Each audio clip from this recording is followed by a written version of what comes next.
Class 9-এর মেয়েরা, আগের দিন তোমাদের নিশ্চয়ই মনে পড়ছে যে আমরা কিভাবে জলের অস্থায়ী ক্ষরতা দূরীকরণ করেছিলাম স্ফুটন পদ্ধতির সাহায্যে। মানে অস্থায়ী ক্ষরজলকে ফুটিয়ে জলের মধ্যে দ্রবীভূত ক্যালসিয়াম বাইকার্বনেট বা ফেরাস বাইকার্বনেট লবণকে আমরা দূর করেছিলাম।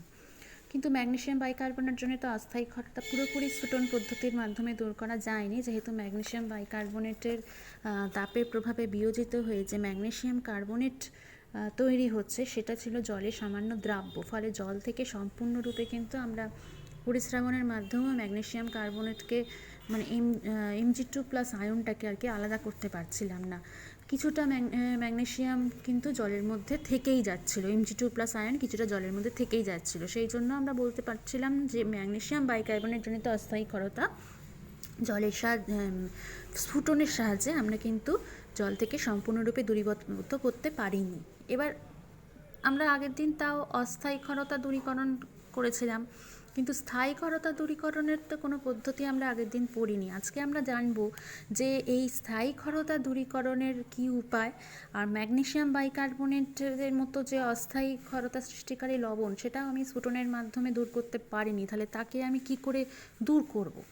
সোজা কথাই হচ্ছে, আজকে আমরা এমন একটা পদ্ধতি জানবো যার সাহায্যে কিন্তু আমরা স্থায়ী এবং অস্থায়ী দুরকম ক্ষরতাই আমরা দূর করতে পারবো।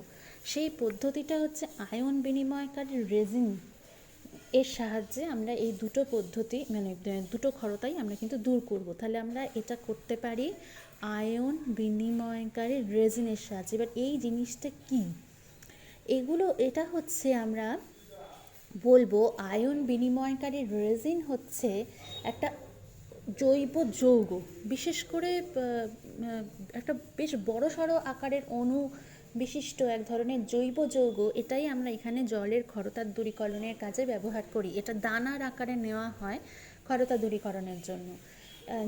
যাদের ক্ষমতা আছে আয়ন বিনিময় করা, মানে জলের মধ্যে উপস্থিত বিভিন্ন আয়নগুলোকে ওরা দূর করে ফেলে।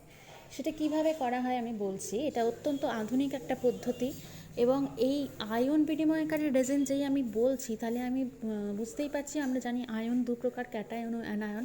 সেরকম আয়ন বিনিময়কারী রেজিনও কিন্তু দুই প্রকার হবে। তাহলে একটা হচ্ছে ক্যাটায়ন বিনিময়কারী রেজিন, আর একটা হচ্ছে অ্যানায়ন বিনিময়কারী রেজিন।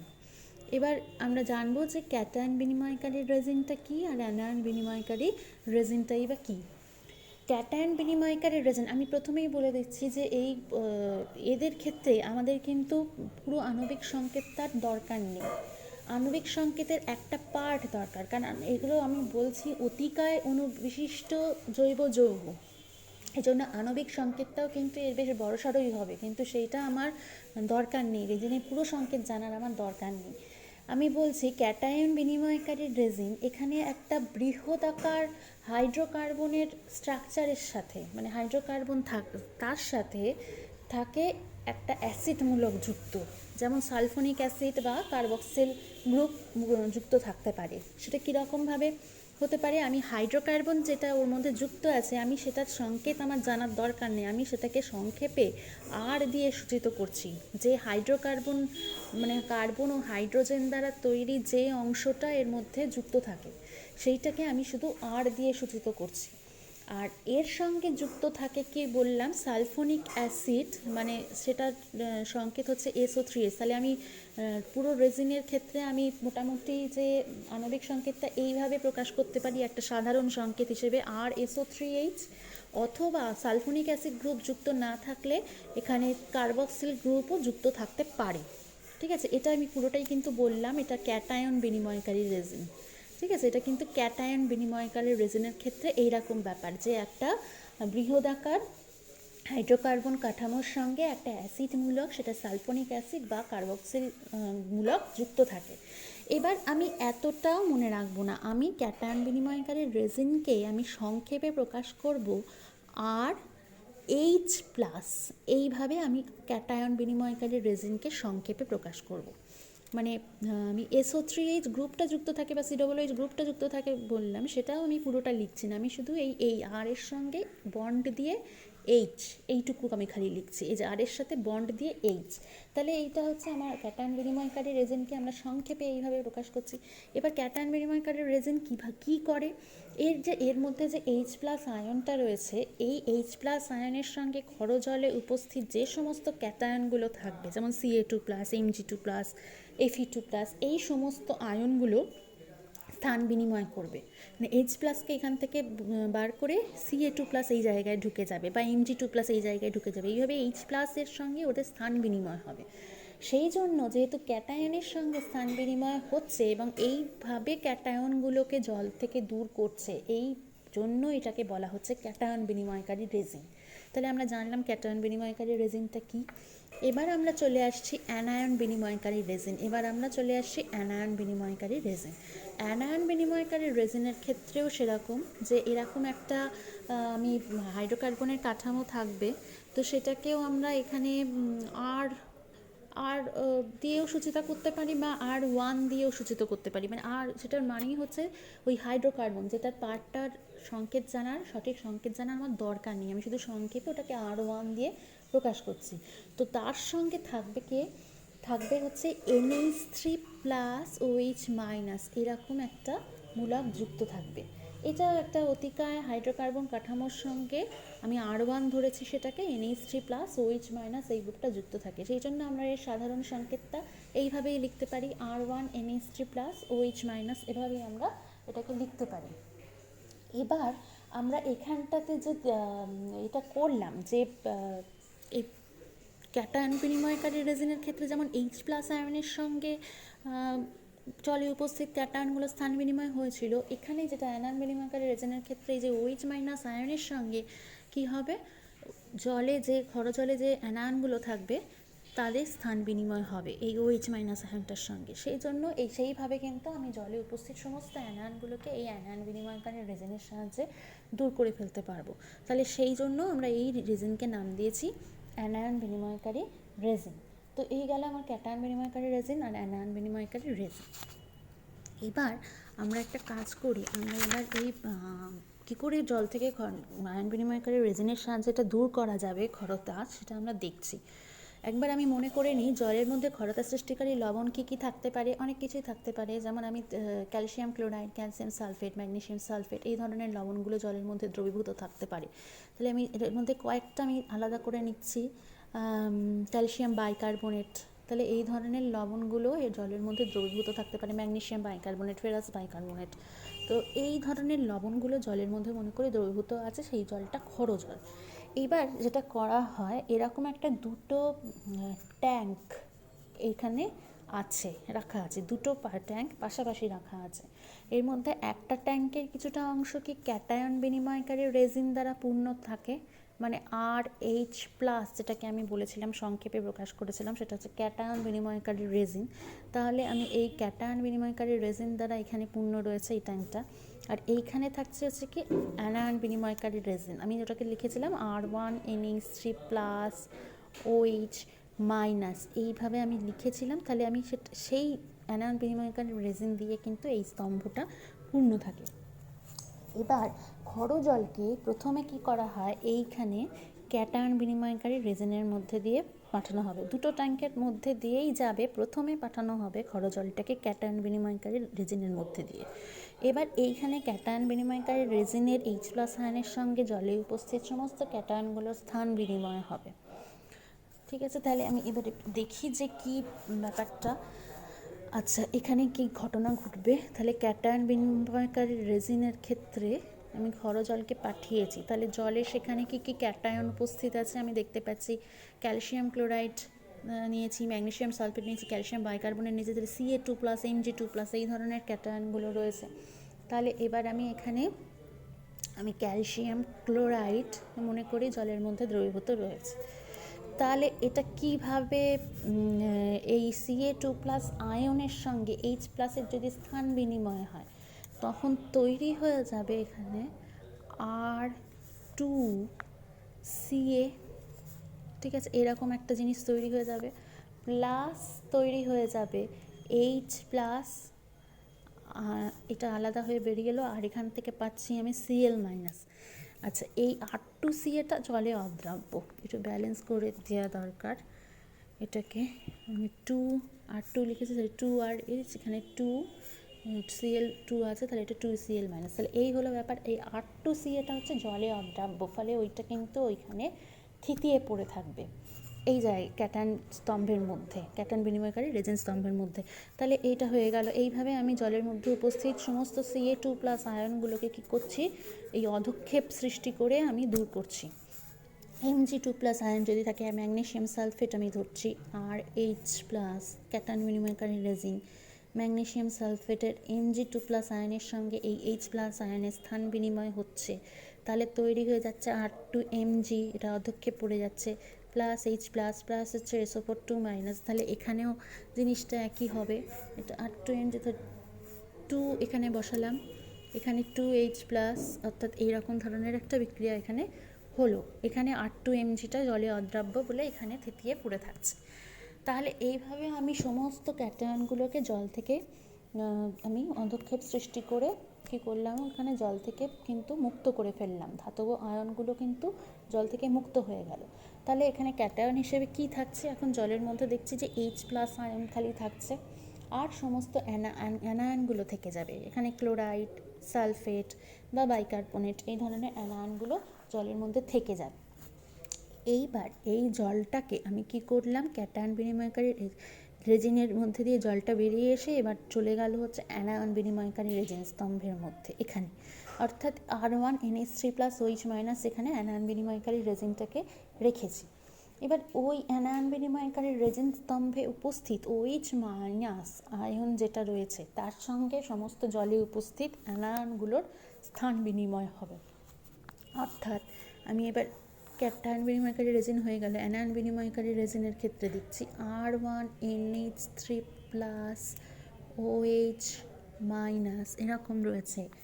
তার সঙ্গে আমি প্রথমে দেখে Cl- আয়ন ধরো এখানে পেয়েছিলাম জল প্রথম ইয়ের থেকে, ক্যালসিয়াম ক্লোরাইডটার থেকে। তাহলে Cl- আয়ন যেটা রয়েছে সেটা কি জলের এই OH- আয়নের সঙ্গে ও স্থান বিনিময় হবে, অর্থাৎ তৈরি হয়ে যাচ্ছে এখানে R1NH3+Cl-, OH- সরিয়ে দিয়ে Cl- ওখানে ঢুকলো, OH- বেরিয়ে এলো, অর্থাৎ এইরকম ধরনের বিক্রিয়াটা এখানে হলো।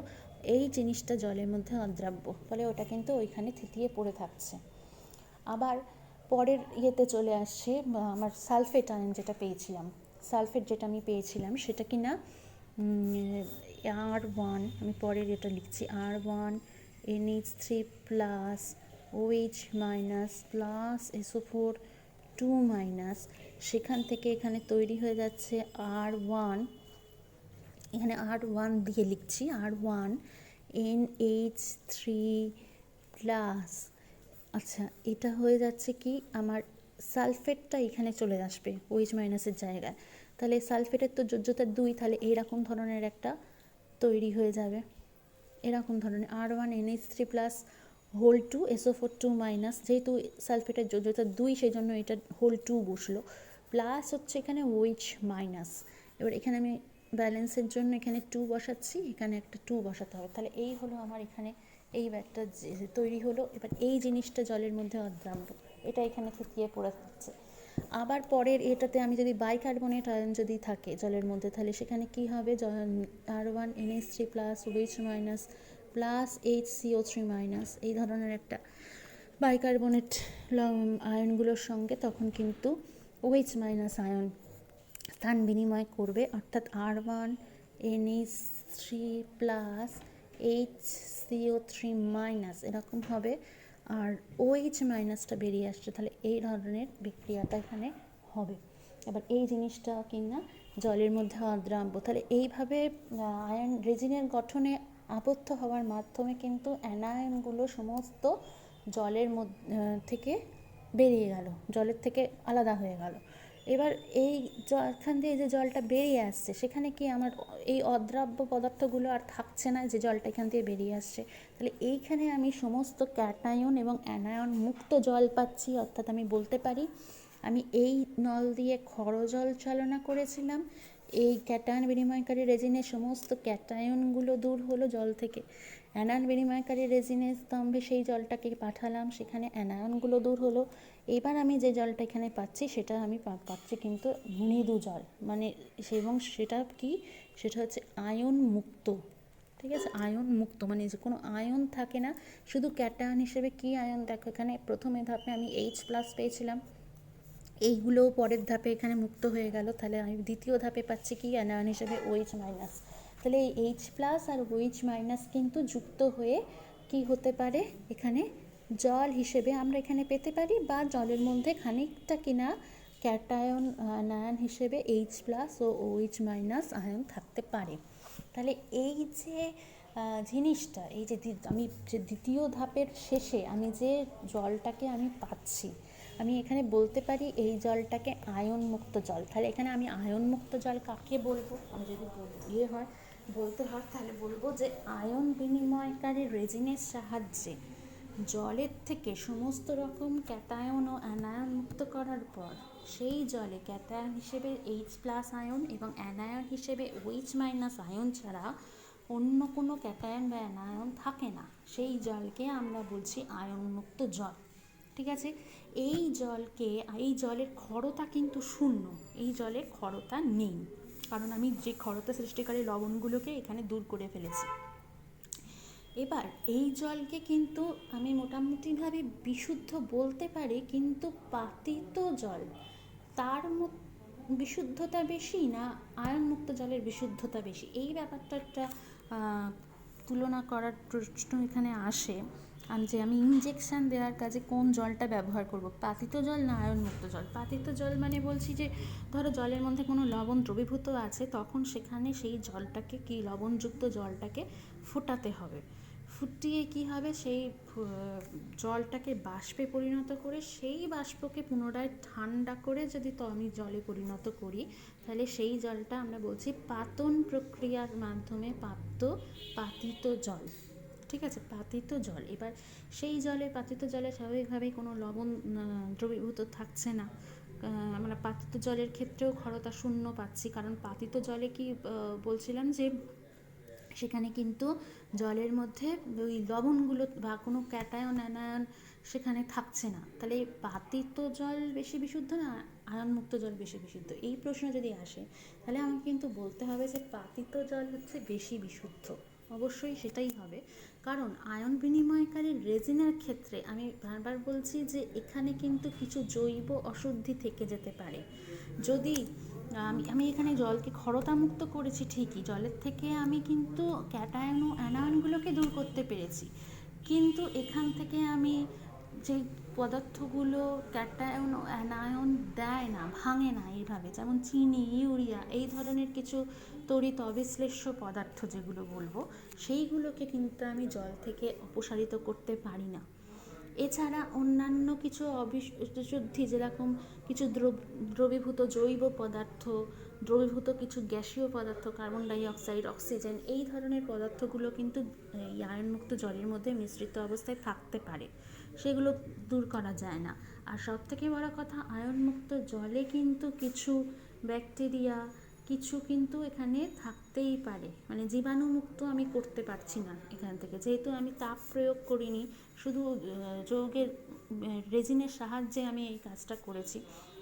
তাহলে আয়নমুক্ত জলের কিন্তু আমার জীবাণু থেকে যেতে পারে, কিন্তু পাতিত জলে আমি কিন্তু জীবাণু মুক্ত করে ফেলতে পারি জলটাকে। কাজেই জীবাণু মুক্ত জল পাওয়ার ক্ষেত্রে বা বিশুদ্ধতার দিক দিয়ে বিবেচনা করলে আয়নমুক্ত জলের থেকে কিন্তু পাতিত জল বেশি বিশুদ্ধ, এবং ইনজেকশন দেওয়ার কাজে আমরা পাতিত জলই সেজন্য ব্যবহার করব।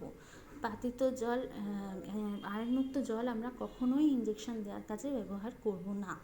ঠিক আছে, তাহলে এই হলো আমার ব্যাপার, যে আয়নমুক্ত ও পাতিত জলের মধ্যে আমরা জানলাম পাতিত জলই বেশি বিশুদ্ধ।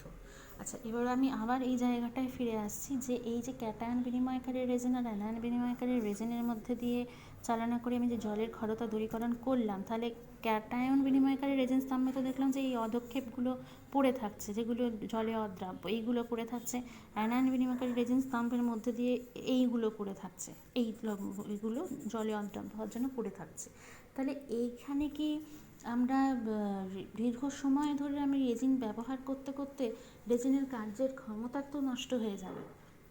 তখন কি করব, তখন কিন্তু এই রেজিনগুলোকে পুনরুদ্ধার করা যাবে। কারণ কি, আমরা এটা মনে রাখবো যে এই যে সংশ্লিষ্ট বিক্রিয়াগুলো আমরা দেখলাম, এই যে ক্যাটায়ন বা আয়ন বিনিময়কারী রেজিনের ক্ষেত্রে এই বিক্রিয়াগুলো কিন্তু উভমুখী ধরনের। অর্থাৎ আমি কিন্তু এখান থেকে রেজিনগুলোকে পুনরায় আমি এই জায়গা থেকে এখানে নিয়ে আসতে পারবো, মানে R2Mg থেকে আমি RH+ নিয়ে আসতে পারবো। কিভাবে পারবো?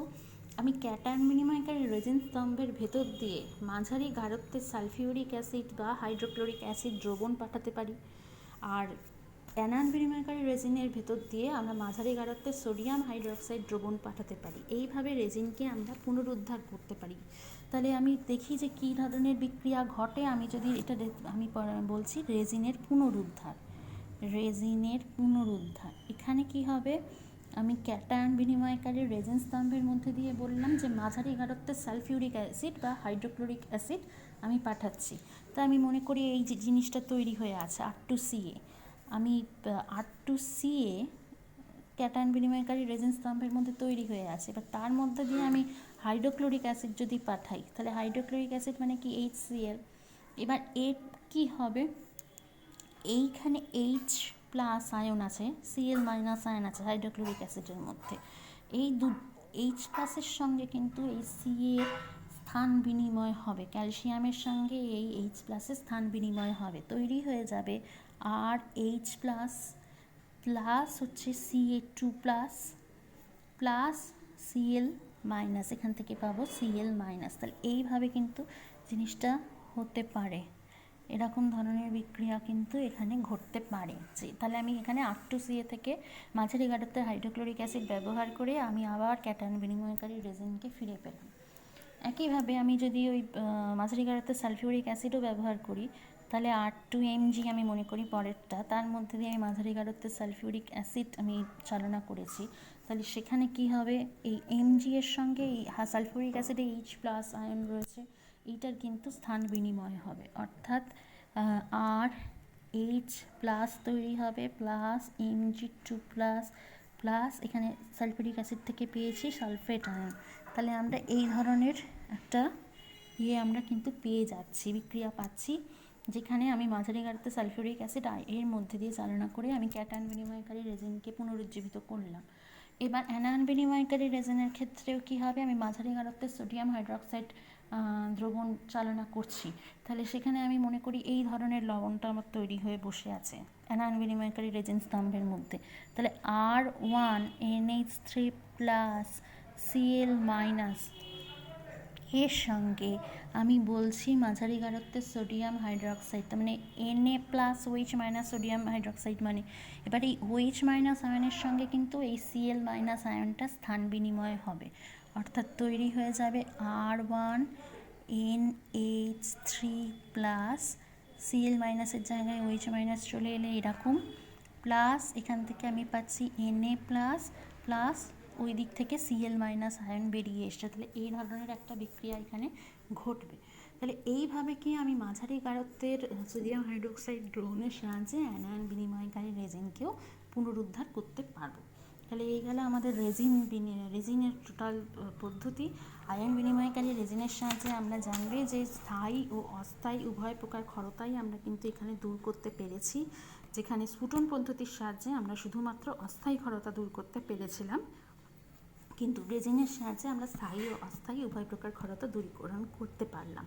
তাহলে আমরা জানলাম আয়নমুক্ত জল, আয়নমুক্ত জল, পাতিত জলের মধ্যে কে বিশুদ্ধ, রেজিনের কার্যপদ্ধতি কী, রেজিনের পুনরুদ্ধার কীভাবে করব, এইভাবে পুরো জিনিসটা কিন্তু আজকে আমাদের পড়া হলো। তাহলে